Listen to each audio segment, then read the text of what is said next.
Hello and welcome to the Tifo Football podcast. I'm Joe Devine and I'm delighted to be joined here today by JJ Bull. Hello, Joe. Seb Stafford-Bloor. Hello, Joe. And John Mackenzie. John the Dog Mackenzie. Well, John the Dog Mackenzie. John, I was being polite to you today. Okay. There we go. Anyway, it is the opening day of the FIFA World Cup in Qatar 2022. A moment long waited, I suppose. We've been talking about this for a really long time. It's here now. We've just finished watching the Qatar-Ecuador game, which we're going to spend some time talking about today. But of course, also there are other issues to discuss, and we'll do that too. As well as a return of Points Are Bad, the presumably probably the thing people were most looking forward to. The beloved about game. The World Cup, the beloved game. I think about that all the time. Do you actually? This is the first time I've thought about it since. I occasionally find myself singing the theme tune. Yeah. Every now and again. Very catchy. I did start doing that recently, actually. Yeah, just it's stuck on my. Yeah, it's like a part of my muscle memory around tournaments. Sure. I guess It's become a part of you. Sure has. Yeah. Yes, Okay. Well, anyway, that's what we'll be talking about today. But before we kick off, I would love to remind people that if you are not already a subscriber to The Athletic, I would highly encourage you to do so. There's been some exceptional coverage of the World Cup so far. I'm sure over the next month or so we can point towards some of the individual pieces. Simon Hughes's piece on Nepal in particular, I read this morning, was very, very good. Very good. So we'll do that. We'll take the opportunity to do that throughout the tournament. I believe there's currently a deal running too. I can't remember exactly what that is. But if you visit theathletic.com/Tifo, theathletic.com/Tifo, then you'll be able to avail yourselves of that delight. But for the time being, I suppose I would just leave you in the warm hands and the cool embrace of Gianni Infantino. Who else? Who else would I leave you in the warm hands of? Because of course he opened the World Cup, didn't he, with the microphone there in the stadium, and I'm sure we can talk about that. Okay, I mean, before we talk about Qatar-Ecuador, which was an interesting game, let's discuss some of the off-field issues. And I think, Seb, the best place to start was released a few days ago. I had a conversation with David Goldblatt, football historian, author, great writer, and he very, very neatly summarised the controversial issues for me surrounding this World Cup in the first couple of minutes. And I just want to run through them here quickly so that we are all aware of them. The first one, of course, is the allegations of corruption around the bid itself. Yes. And there's the fantastic Netflix documentary out at the moment, which goes into detail about that. There's episode 3 of our Qatar Explained series as well, which goes into a lot of detail about the FIFA Exco. The second is, of course, the human rights record within Qatar itself, rights for LGBTQ plus people, rights of women, of course, press freedom. The third is the issue around workers' rights, which is perhaps the thing that's come to define the tournament more than anything else. We've spent time in the past talking about the kafala system, which in 2017 was changed in Qatar, but there's arguments around how much of an impact that's had on the ground. And the fourth, which David was keen to point out, is the environmental issue. The carbon footprint of the tournament is very, very big. Qatar claims that the tournament is carbon neutral, but some experts would say that relies on offsetting and aren't convinced by those claims. There's a lot to deal with. The first question, I suppose, I would put to you is, how does it feel today watching the opening game? Yeah, it's uneasy, and I spent the last couple of weeks working up to this moment. Obviously, I knew I was coming over to England, and we would all be together. And cards on the table. I'm absolutely somebody who enjoys losing myself in a World Cup. I live in the tournament, figuratively. I watch every game that's on offer. I will, base my working and personal life around it. I feel like I haven't quite been able to do that. Not in the sense that at the beginning of the Euros, we were worried about things like a lack of jeopardy and a lack of sporting competition. I'm still searching for a kind of an equilibrium and still trying to work out how it is that I should ratio my own emotions within the tournament itself. And I don't have an answer for you, Joe, because I think this is one of those things going to have to reveal itself in time. And it's also not helped by the fact that probably over the last 72 hours, they've been 72 very busy hours news-wise. A lot has happened. Some things have changed. There has been some added context around, provided by Gianni Infantino. Today you feel like a lot is going on.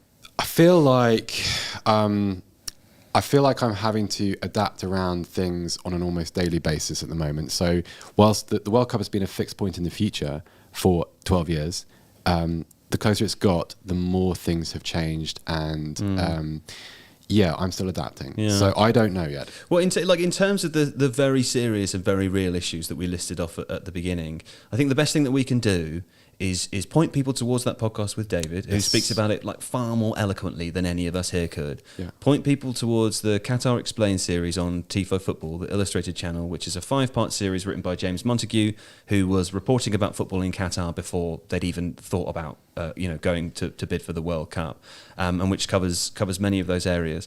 And in terms of what I want to discuss here today, John, I listened to the brilliant Stadio podcast the other day.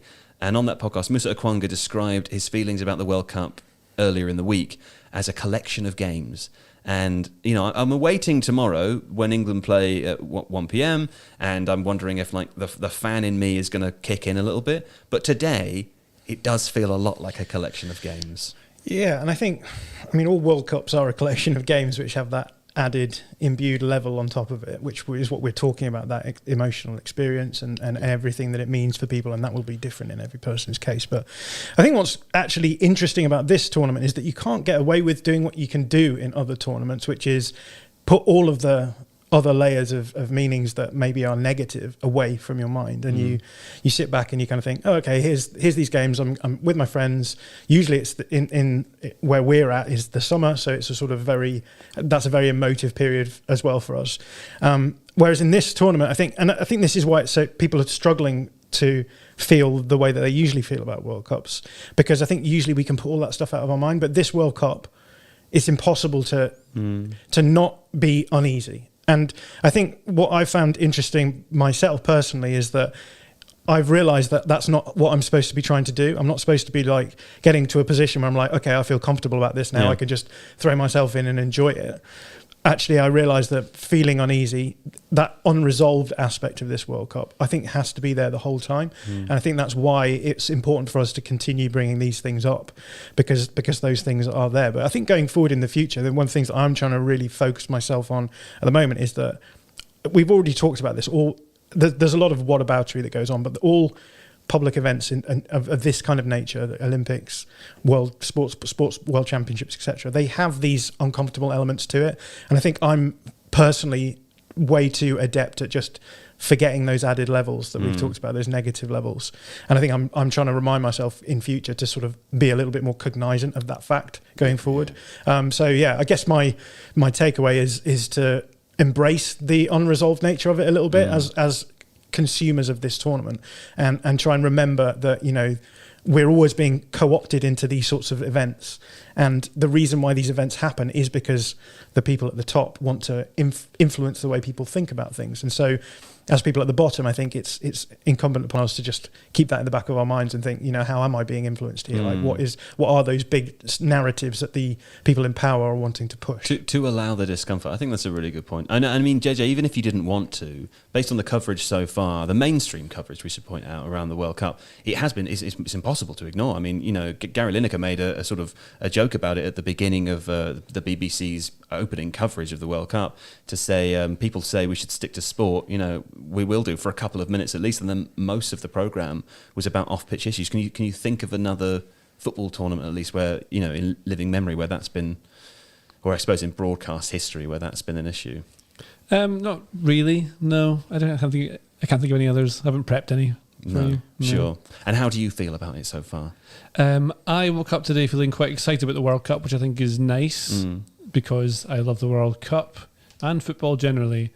All the other stuff that we talk about and cover all the time is always there. The weird part of it is, it feels like the collection of games, because there's other stuff going on in like November and December. There's other stuff happening. People are still basically working. The Premier League was only last week, so I think in our part of the world where we live, it's a very odd time to have this. You focus all things on this because there's other stuff that you're thinking about. So it doesn't feel like you can. I mean, people will be working tomorrow for England and that, which I know they've done in the summer before. They've had that. They play during the day and stuff, but it just seems a bit. It's odd. It was odd on a much less serious note that it was dark outside when we were watching the game at 4. That's sort of that. I think that was environmentally at least impacted my feeling that this was a World Cup. It's in the summer. It's something that you can do. So you always want to go outside in the summer. You can still go and watch those games in like pubs or something like that outside, or just have a bit of a summer. And it's a thing to have on during that time, because summer's like your holiday time, whereas people aren't having holidays now because they're working right up until they have their holiday in this part of the world before Christmas. Yeah. But that's the thing, it's like we're not all of the world here, so I guess it suits other people in different places, so that's something to think about as well. I think there's something I would like to say as well, because I've noticed a couple of comments, and we've seen this over the last couple of weeks as well, people making the suggestion that because we're from Britain here, we shouldn't be having this conversation. I reject that, but also I want to make the point, as again, a reference to the Stadio podcast, as again they did on the podcast, that the people of a country are not always represented by the regime. Seb and I had this conversation before, and we both said that we would hate at times to think that someone from a different country would think of us based on the actions of the government of whatever the time. And I think it's really important to remember that about the Qatari people at large as well. Like there have been lots of comments about the stadium emptying out towards the end of the game, and it's really, really important to remember that people love football everywhere. It doesn't matter that it's the thing that is a real shame about this World Cup is that it is the first World Cup in the Middle East, and that it feels very difficult to be able to celebrate that in the fullest way that you would want to as a result of those surrounding issues, Seb.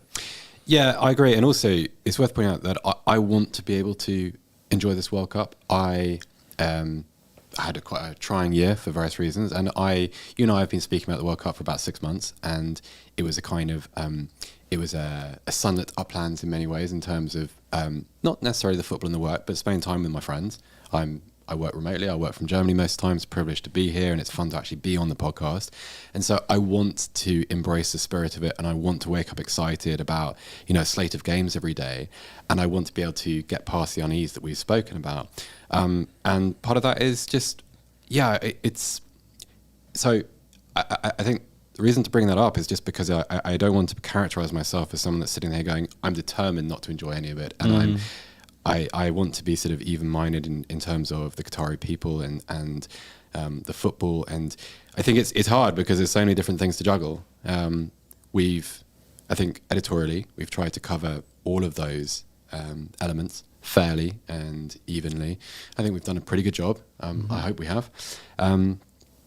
But yeah, I'm still trying to find that balance, I think. Well, I want to talk about Gianni Infantino, but before we do, a comment in the chat from Will Craft. It's all well and good talking about it and putting these issues out there, but it won't have any impact on the actual relationship of nations with Qatar, which I think to a certain extent there's some truth in that, and at the same time there also isn't. I think what's really important to recognise is that we could have an argument all day, and we would be the wrong people to do it, but we could have an argument all day about the impact of the changes that have occurred, but changes have occurred. And I think it's very important to recognise that in 2017, as I said before, one of the major issues that has surrounded this World Cup has been the treatment of migrant workers and the kafala system, which is essentially a system that allows sponsorship of migrant workers by private companies as opposed to the state.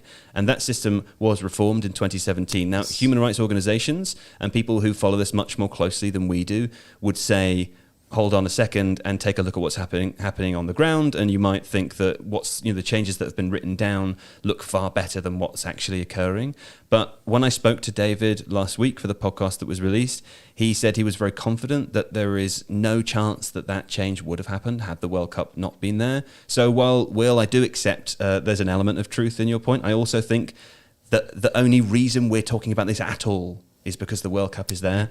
And I think that's really important to remember. It's difficult to have a nuanced conversation like this, especially live on the internet. Especially live, yes. But let's have a nuanced do you want to... Just want to say one thing. A lot of people talk about ethics as though if you don't change macro level things, then it's pointless. And I think that's just wrong-headed, because I think we all have ethical responsibilities as individuals, and so even just asking the question of ourselves, what should I be doing, it's important to do that. That's not going to change anything other than your own life, but it is going to mean that you can lie in bed and go to sleep at night and not hate yourself. I think it's important to make that distinction. And we're all also ethically compromised, right? It's pretty impossible to live a perfect life, and I think there are again, we're entering into an area of whataboutism, but we could do that for an hour. Let's talk about Gianni Infantino. There's been a couple of interesting things over the last couple of days. The first was that he spoke for a very long time yesterday with, I think it's fair to say, an extraordinary speech that shocked people who were hearing it in the boardroom. What did you make of that, John? Yeah, I mean, it was largely nonsensical, I think I would say. Like the things that he was saying was the words of a guy trying to be inclusive without really understanding how inclusivity works. And I think Alex Scott on the BBC made a good point that, you know, you can't just say, today I feel like a migrant worker, because there is a sense in which he will never have the experience of a migrant worker, and never. And fortunately for him, that I mean, that's a good thing, obviously. But I think that's it's the worrying thing for a lot of people is that it's very easy to say inclusive things, but I think what this World Cup does more than ever is makes it aware how easy it is to be exclusive in the way that you act, and I think everyone will watch those speeches and hear those words and recognise that what he's doing there is simply trying to paper over the cracks of actually what are real issues and are real issues for real people. And that's, you know, people aren't stupid. People will recognise what's going on there. And so I think he's really damaged his own image, and I think the image of FIFA to the extent that hasn't already been damaged. I found it pretty galling to hear that I mean, I think like when he says today I feel gay, I think you could listen to that and you think, well, that's a misstep. You know, that's the kind of odd way of putting it. When he says today I feel like a migrant worker, as you said, Alex Scott made the point, you're not. I mean, it's very true, you're not. And also, it just, I don't know, I watched that and I felt like offended on behalf of people, like, because we spend a lot of time. The whole room would like applaud him for yeah, it. that's exactly right. I think he thinks that people understand this. Today I feel like, today I feel gay. Today I feel disabled. Like it's this historical. And people are going to go, oh my God, he understands. He gets it. He thinks he's going to win like a Nobel Prize or something. Whereas like the reality is, in one of the videos I watched of it, you can hear presumably a journalist whispering in the background, did he say disabled? Yeah. You know, because it's just it's extraordinary. And I mean, like on the migrant worker thing as well. You know, we've talked a lot about it before. We've talked a lot about the numbers before. We've talked a lot about the mortality element. I think it's really important also to acknowledge that whilst it's absolutely tragic, the numbers of people that have died, mortality isn't the only negative here too. Like the number of injuries that have occurred, the horrible environment in which people are living and having to work. Often there's situations with wage theft as well, where people either aren't being paid what they told they were going to be paid, or they weren't paid at all, or they've, in order to even get to Qatar in the first place, or we should include other countries within the Gulf that also operate the same system. They've had to put their own houses up for sale to try to get there, and then end up in a sort of like locked in this debt situation. Like the idea that then the president of FIFA, who on the eve of the tournament goes on to make this speech where he calls himself a migrant worker. I mean, it's galling, isn't it? It's deeply offensive. It was. It was like watching someone try to affect statesmanship. And in his mind, when he was practicing that speech, no doubt what he heard was terribly profound. And actually, it became a sort of. It was so empty, and it was such a. It was kind of pathetic, actually. And I think also, like, what do you expect in that situation? If you're somebody who's been affected by this World Cup in a negative way, by the staging of it, you would hope for some kind of empathy. You would hope for some sort of recognition for, I don't know, sacrifices, hardship, all the things that have been suffered. Instead, you got somebody using your experiences as an attempt to create his own iconic moment.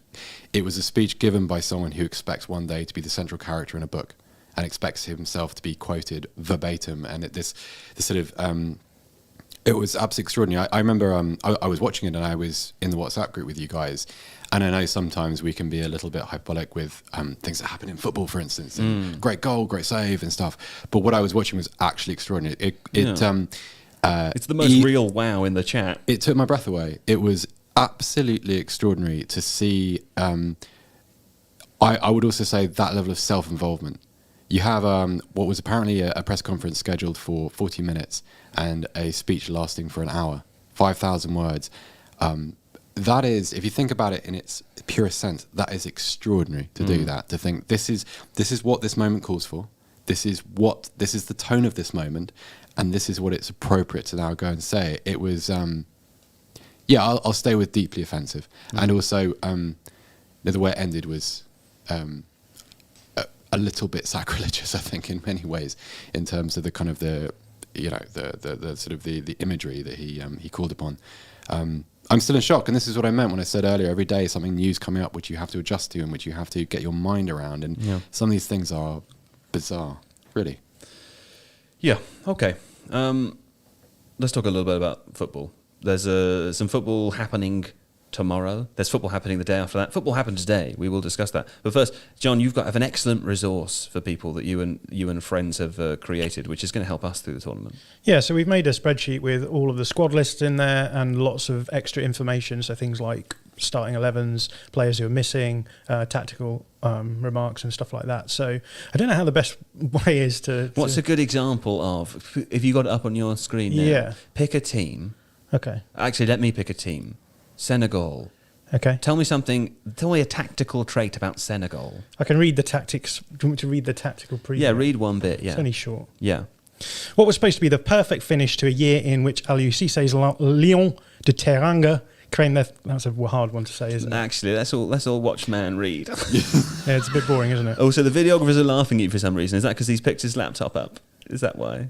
I can't see it otherwise. There's can't no see harsher laughter than videographer laughter. No It's laugh. standard. Anyway, You we carry talk a on, little John. bit about how Mane is missing. He's been really important to them, the way that they play, how they're going to respond to Mane being out, and then we highlight a couple of players who are sort of important. Then we have a key player section, we have a rising star section, we have a notable absence section, and the most important bit, which is a fun fact section, where we talk about something fun about. Nice.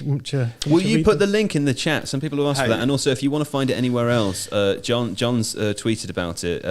Who helped you make it, John? There's lots of people. How shall I Name some of them. Just I'll name name some them. people. Yeah. I'll go on the cover because it's got them. Use their So a guy names. called Max, a guy called Mateus, two guys called Mateus actually from Brazil. Two Mateuses. The friend of the podcast, Tiago Estevão, Yeah. me, and then Mariam Naz. Nice. Okay. Hey, yeah, also- drop a link to it in the live chat now. Or How do I do that? you can send it to me on Slack, and then I'll put it in there for Thanks, people. mate. It's That'd Kind be of nice. for everybody. Like it will appeal to Johns and JJs especially. But Yeah. I not a particularly tactical person. I really enjoyed it too. Have you Really have you super looked helpful. at it, John? John, That's JJ. yeah. Have you looked at it, JJ? I've looked at it, yeah. Yeah. What do you think about it? I think it's very good. Is it helpful to you? It would have been had I had it 2 weeks earlier Right. before I learned all It's free, 32 by the teams' way. tactics. It's really within the good. space of It's 2 free. weeks. Really, It's really not. good. This is not really a promotion for. I mean, this is go use it at your own. For your own desire. It's free and available. But it's a lot of work been put into it by these people. great. So I thought it's nice to promote it a little bit. Now, if only I could learn how to right click on a Mac.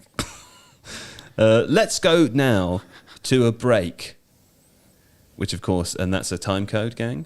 Which of course, in live stream world, isn't really a break, but it is as you watch me learn how to right click on my computer. Control and click, or you put 2 fingers Command into and right click. Control and Control. click is how you do right click, or you put 2 fingers Oh, into look two, at that. 2 fingers is right Too click. many buttons on Look a at Mac. that. Yeah. Now let me pop it in the thing in the chat there. Yeah.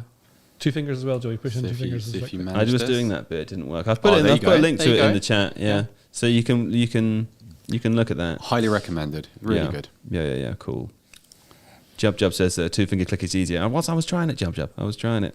What can you do? Arnold is already all over you for that as well. Oh no. Everybody's. Everyone thinks you're an idiot. Crow Everyone's Divine mocking. tries to use computer. It's hard with claws, though, isn't it? Anyway, editor Nathan, this is the part where we go back to start the thing again.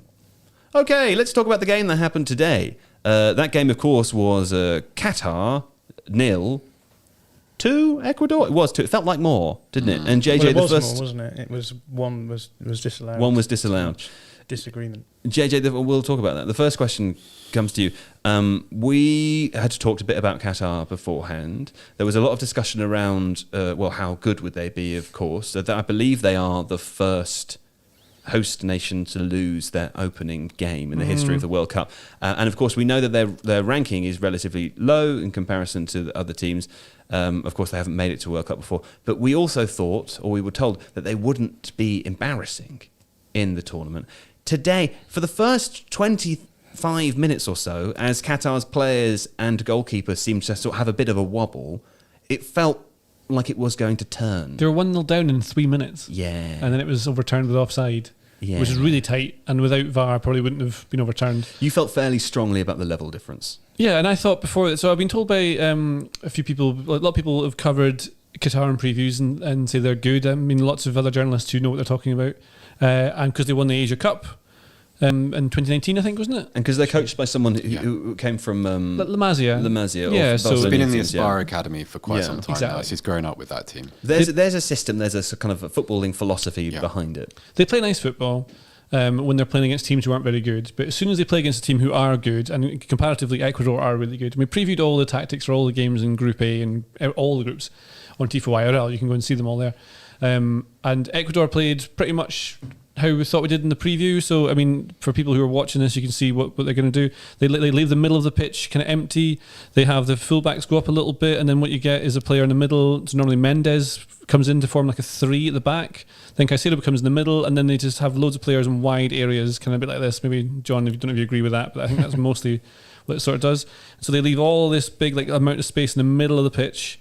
So and then they can double up in wide areas, and they can create from wide areas. And then you get like Caicedo would end up in the right wing sometimes. You'd get players like Ibarra would come inside in the middle of the pitch, and then maybe someone else would push out into one of the wide areas. Lots of movement.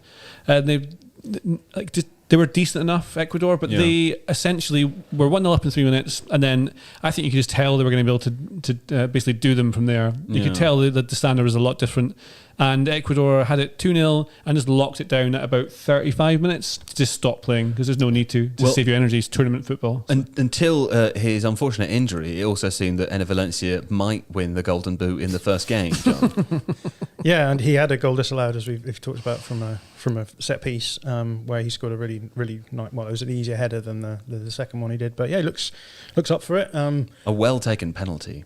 Yeah, very lovely penalty. Very calm and collected. Sent the keeper the other way, or waited for the keeper to move and then played it in the opposite corner. But yeah, I think it's interesting games like at the beginning of the tournament, because it's really hard to judge how good Ecuador are from this, because as JJ said, once they hit 2 goals, they clearly had decided once we get a 2-goal cushion, we can sit back a little bit and preserve energy. This will sound really stupid. I think you can judge them by like they're much better than Qatar, so they look much better than Qatar, but they're not as good as other teams. Like Netherlands will be a better team than them, I think, and so you'll see the difference then. Yeah, like in there. I mean, that's a silly thing to say that they're going to look worse than other teams because they're not as good as some teams, but they're better than some others. This is not high level analysis. No. Very medium level analysis. Yeah, I think I've fallen into a medium trap. Yeah, but we've talked a lot about how they evacuated the central midfield area to build up in these like deep, wide areas in particular. But I guess the big question is, will they do that against other sides? Like, how will they play against Senegal? Will they be happy to sort of do that deep build up? Because it felt to me like a lot of the time they were just building up deep and then just going long anyway, because they ended up with like let's draw it on the board. So they've got their forwards sort of here. Now remember, John, because some people are listening to this, you need to narrate what you're doing and try to keep it to a minimum. So what I've done, what have you done? I've pushed the 2 strikers and the 2 wide players forward. Now the wide players were playing quite narrow, but and this is Ecuador you're talking about. This is Ecuador, yes, in the World Cup. Oh, right, in the game against Qatar. Yeah, in the game against Qatar. You joke, but I'd already tuned out, so I'm sure some people will have done as well. But yeah, as JJ says, the fullbacks were pushing, the centre backs, pushing really, really wide, and you got your fullbacks here, so like very little space between the 2 of them. Where's here? Yeah, where's here? Yeah, in the deep part of the field. The only way to learn is to throw them in at the deep end. Yeah, I think it's good. Yeah. We're supposed to practice this, but we haven't had time to practice. But carry on. Mendes drops in between the 2 centre backs here, and then sometimes even Caicedo, if Estupinian's pushing forward, drops into here, and he just wide. Yep. It just ends up looking like a huge horseshoe with. So you've got a sort of horseshoe shape round the back there for Ecuador, and would you call that their rest defence, John? No, right. I don't understand that still. I still don't understand rest defence. What's that again? I wish I'd never taught the world this phrase, especially not you. In which case, let's move on. JJ, you pointed out several times that you really enjoyed Ecuador's set pieces. Oh, yeah. What was it specifically about the set pieces that you enjoyed? Well, one of the things they did that was quite cool was that when they had a set piece that was deep, so maybe like 30, 40 yards from goal. Yeah. And quite central, wasn't it? Quite central, yeah. So then obviously, like, then Qatar would get all their players back to try and defend. Yeah. So what then Ecuador would do was split them in half. So maybe you'd have all players would double up, not double up, just all go on one side of the box. Yeah, cluster like this, and maybe have like someone up top so they can get the ball to them on the counter or something like that. And by that you just mean that like if the free kick position is like slightly to the left of the goal, most players would cluster on the right because it's likely it'll be a diagonal. Right? Exactly. So you put like 3 or 4 big lads on one side of the pitch, on one side of the box. What Ecuador were doing is having maybe 4 on one side who were threats, and then having another maybe 1, 2, 3, 4 on the other side.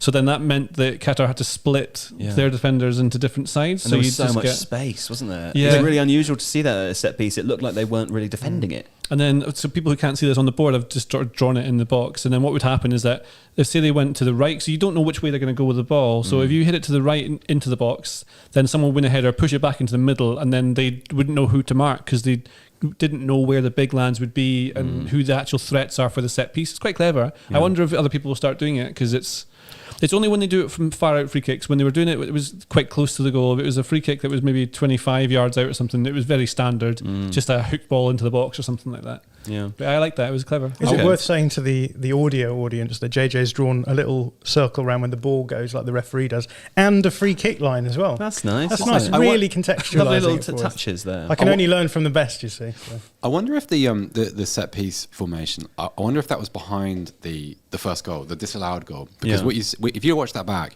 the goalkeeper decides very, very early on he's coming for it, and it's a good sort of 12, 14 yards away from his goal line, and because he's got so many defenders in one-on-one situations and so much space, I wonder whether that creates his mindset. I'm not as protected. I've got to do something. I've got to be proactive.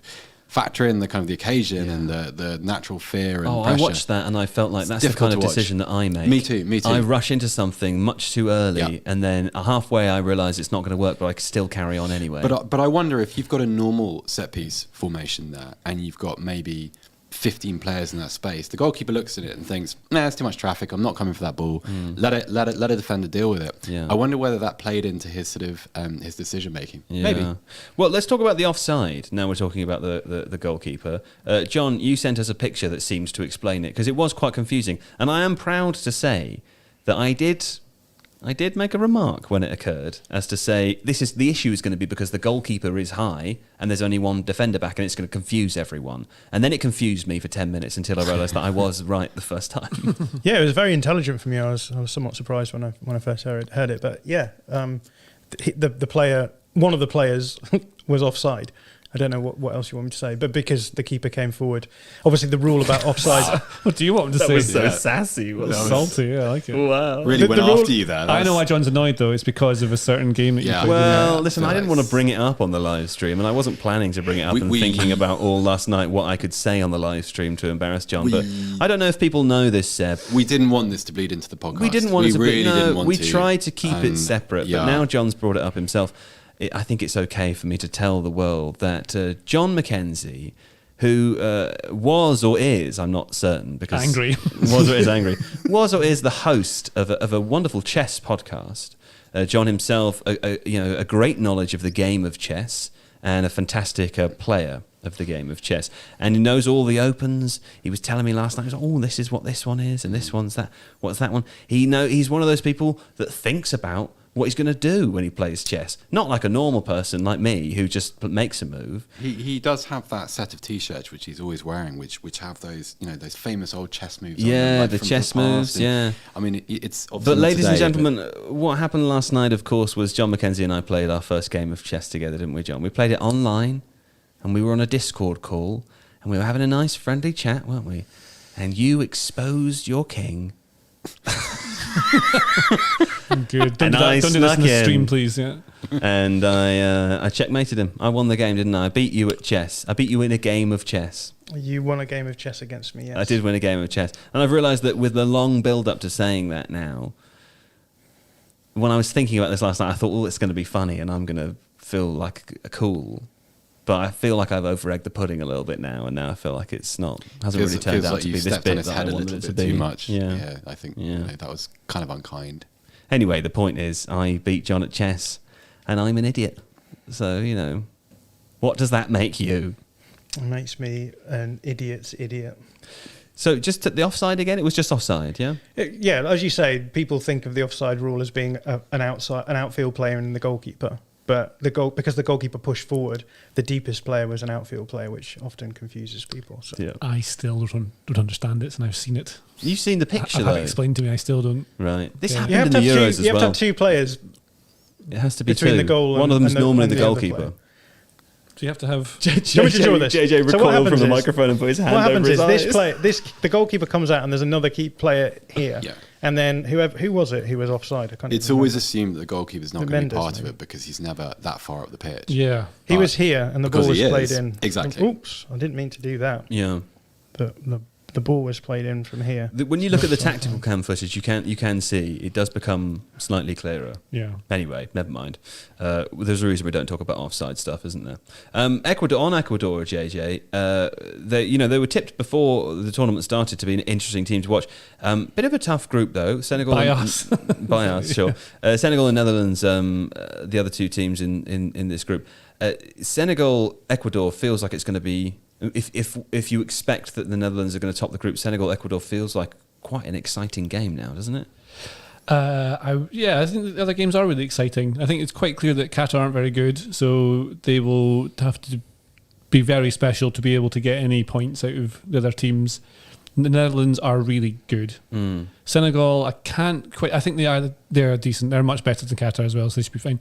Are you asking whether versus Senegal versus Ecuador will be a good game? Yeah, I think that just seems to be the one now that's going to be potentially a decider for Yeah, second they're place in pretty- that group. I mean, there's some really good really good players on that Senegal team. Obviously, Sadio Mane is not there now, which is a shame. But they have decent players like Ismail Assar. He's decent on the right, and then you've got Edouard Mendes, the goalkeeper, who's won the Champions Koulibaly in League. there as well. Who's that? Sorry, Koulibaly in there as well. Koulibaly. Centre-back, Yeah, there's just decent players all over the pitch in that team. They are decent and I think well coached from what I've seen of them. Yeah. And decent. They're African champions for a reason. I mean, they would deservedly won the tournament, and if Mane was fit and if he'd come to the World Cup, I think we'd be talking about them as potentially like becoming the first African side to reach the semi-finals, maybe, or having a chance to do that, because it's a pretty gifted generation of players they've got there. Okay. I think that they lose to Ecuador. Do you think so? Yes, Why do you say that? because I think Ecuador have better players and they're a better team. The medium level analysis continues on this podcast, yes. doesn't it? Yeah. I mean, but that's what it comes down to, right? In World Cup games, I think. Who's got the better players? Well, on that point, let me ask you this then, right? This is something we were talking about a little bit earlier on. Qatar, we've seen them play now. But there's something that I think can be a bit of can affect teams that play most of their international friendlies in regions where they might be considered one of the better teams. We also see this a lot in the Champions League with, some European teams that might very easily win their domestic league, but then would be second favourites against almost any Champions League opponent. Celtic are a good example of this. We talked about them earlier, and in terms of the way that Ange Postecoglou would set Celtic up to play, they want to dominate the ball, they want to dominate possession, and they want to, progress the ball through the thirds, as you're always saying, right? When you come up, when you're Qatar, and you're taught by a coach who's from La Masia, and you have kind of fairly long history of a certain type of football, you play in a region where you might be expected to have more possession than you then do against Ecuador. How do you make that transition, not just for Qatar, but for any team that is in that situation, to suddenly playing against teams that will have more of the ball than you, and in an environment where you are unused to playing on the back foot? Yeah, it's worth remembering that like the World Cup tournament itself is like the final part of a longer run of games, and the difficulty comes, as you say, that if you're playing in a qualifying group in particular, where you are one of the better teams, how do you then? I think this applies to like the US quite nicely as well, because they would expect to be one of the better teams in their group, in their qualifying group, but then they come to the World Cup and then suddenly they are not going to be the best team in their group, and so. The issue is that the other teams who are going to dominate their games, so teams like, just take Argentina and Brazil because they're in the same continent, but no, they're not in the same continent as the US, but ignore what I just said. But if you take those two teams, they can play. It's live, John. You can't take that one back. I just have to accept it. Yeah, you've got it. It's like how if you just changed what continents they're on. Yeah. Okay. So they've changed that now officially. Double down with it. Just absolutely refuse to accept the mistake. The American continent, yes, of course, that famous qualifying group. Yes. But those two teams will be able to play the way that they're going to play in the tournament in the qualifying, and so it's almost as though the run up towards the tournament is as much about setting themselves up for the tournament as well. Whereas these other teams, obviously, they play in a completely different way, and then they get to the tournament, and then suddenly they're going to have to play maybe lower block. Maybe they've been a high pressing team, but they're not going to be able to do that without getting picked off. So they have to sit a little bit deeper. And I mean, the Qatar team that we've got in front of us is a good example of that, because they've gone now to a back five rather than a back four, which is what they were playing before.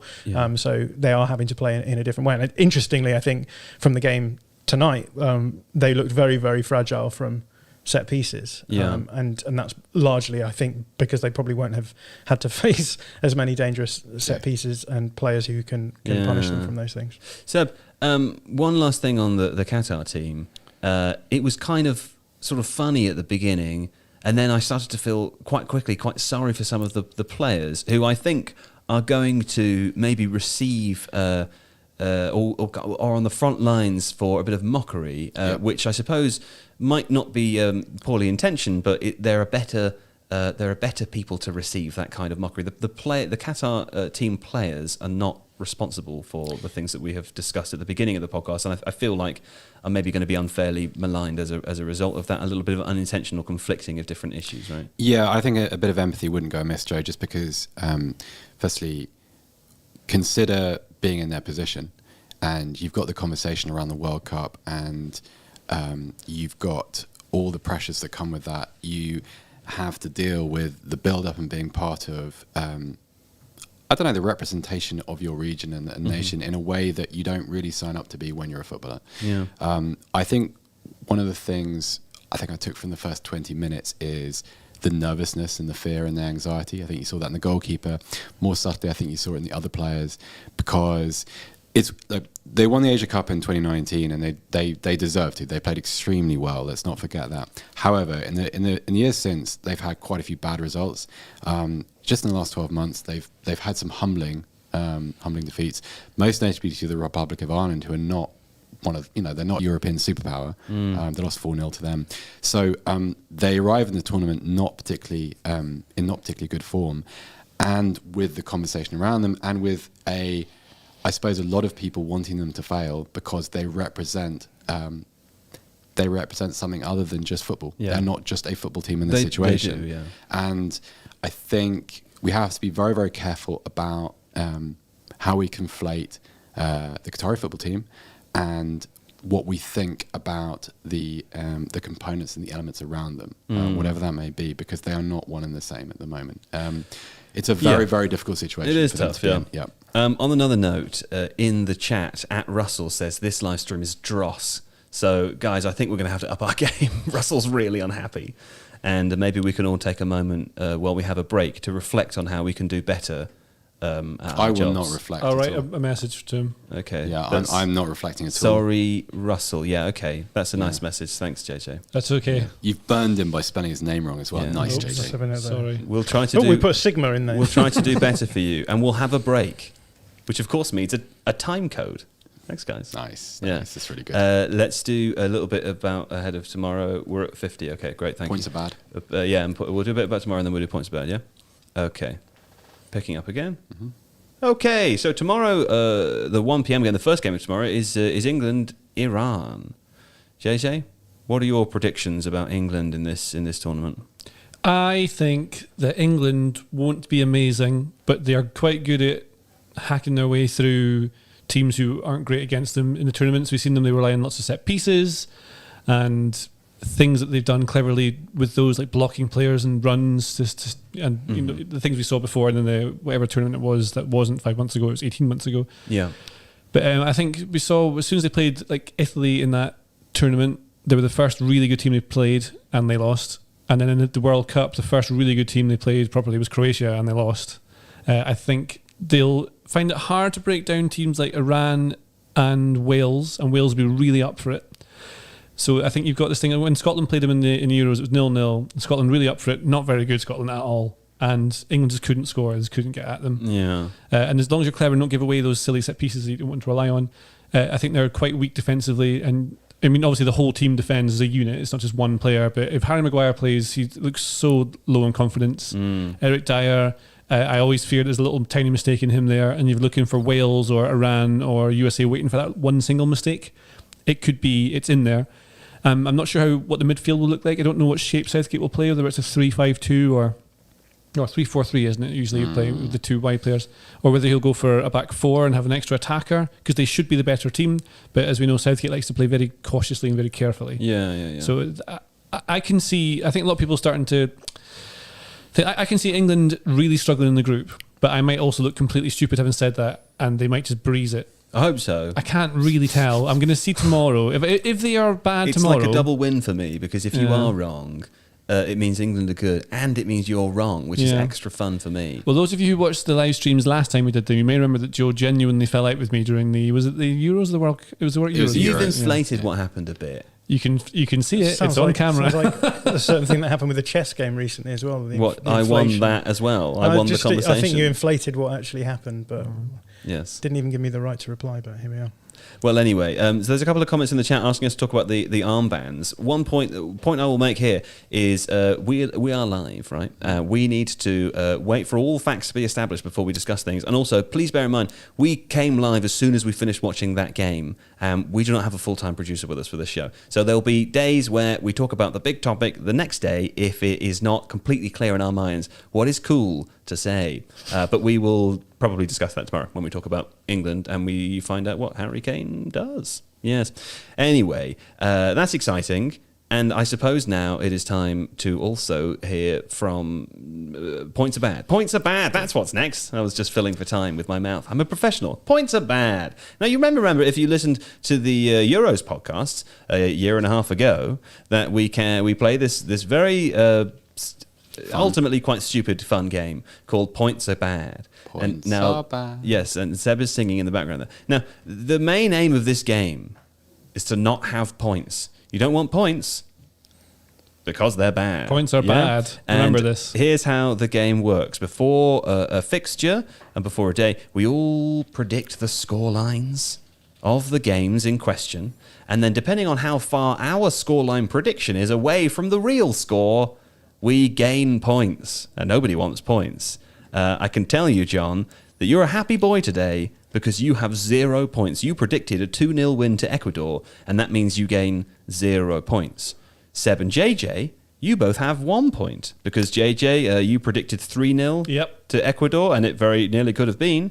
Seb, you predicted 1-0 to Ecuador, and while your expectation for the game was miles off versus JJ, you do have the same number of points, which is an illustration of why this game is a stupid game. It's such a good game. It's so flexible. It rewards all kinds of different things. That's right. I like the game. Well, I have 2 points, Yes. so I think it's a bad game. I like the game even more. What was your Points are prediction? bad. My prediction was 1-1. I thought I was gaming the system, but I was just gaming myself.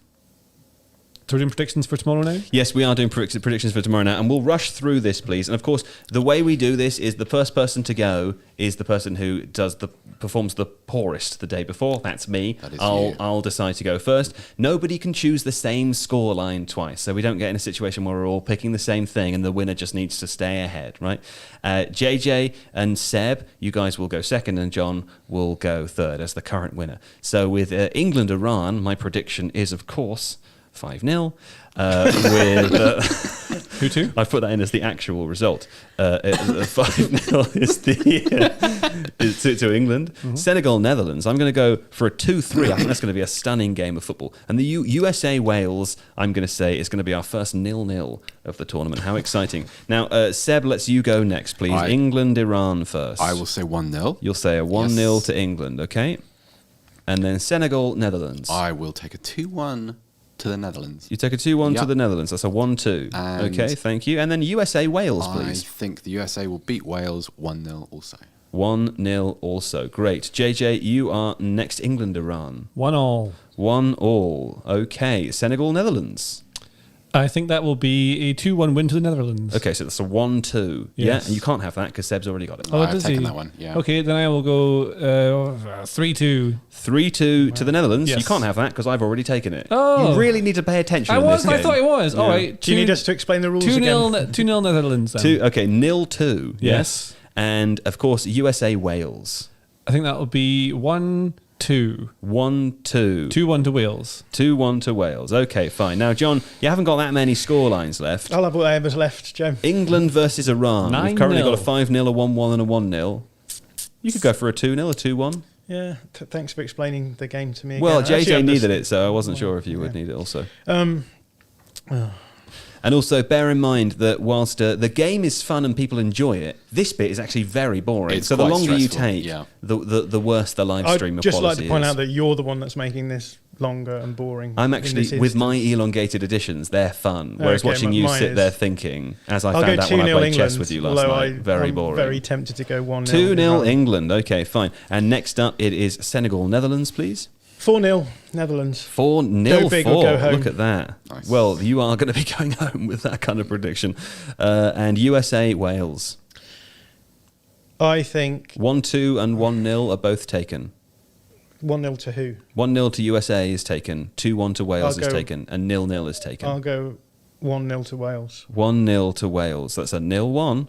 There we go. Wasn't that an What great content. very boring That bit was of that the was podcast? that was yes. Yeah. I Maybe feel we'll like that pick needs those some in oil advance next as we time. go Yes, through the that's a tournament. good Maybe we'll idea. pick those in advance next time. That's what we Yeah. do. We produce Come the show. prepared. That was boring, wasn't it? Yeah, sorry for making it boring, everyone. That was definitely my fault for Yeah. making it boring. I Well, apologise. I don't remember it being boring last year during the Euros, and John was the only person that wasn't here. we have adapted the rules around some of the behaviours during that points are bad Euros. Oh, what? Yeah, The- JJ's cheating. the cheating. Yeah. Why did I cheat? Because you've realised that all you've got to do rigged is it. say one. You got ahead early, and then you said 1-1 every game. No, I didn't. That wasn't me.